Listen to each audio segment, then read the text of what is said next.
à se faire du mal et à voir les petits copains revenir et on peut malheureusement rien faire. Mais c'est la loi du jeu.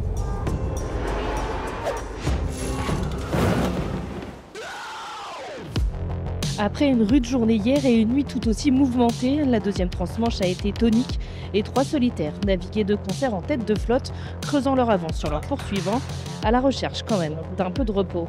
J'ai été longtemps lucide jusqu'à Starpoint, la bouée de Scary's Bank.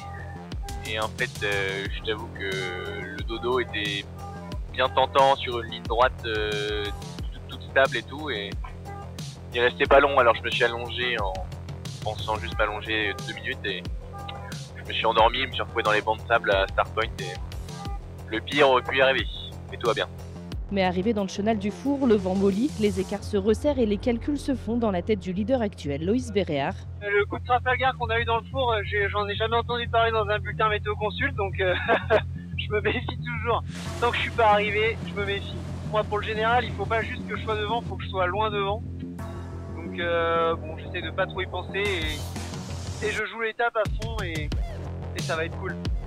Le suspense va être maintenu jusqu'au bout. Si le trio de tête, Bourgnon, Béréard, Morvan essaie de garder une certaine distance avec le reste de la meute, Tom Dolan reste en embuscade. À 15 h, le leader au général est à 8000 de la tête de flotte et 4000 de Gaston Morvan, son dauphin au classement général. Au temps cumulé, 57 minutes séparent l'Irlandais du pensionnaire de Région Bretagne CMV Performance. C'est des boules d'avoir mis le gros paquet depuis le début de la course et d'avoir fait le break hier dans les conditions un peu soutenues et de se retrouver avec tous les copains juste derrière. Mais bon, Figaro, c'est un peu tout le temps comme ça, j'ai l'impression. Quand ça part par devant et que t'es devant, t'es bien, comme étape 2, et sinon c'est plein de petits coups où tu te fais souvent attraper par la patrouille.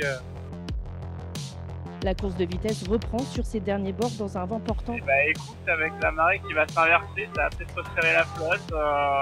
Donc il faut que je reste quand même à portée de fusil si je veux pouvoir m'accrocher au podium final. Le dénouement final de cette 55e édition de la solitaire du Figaro Paprec est proche.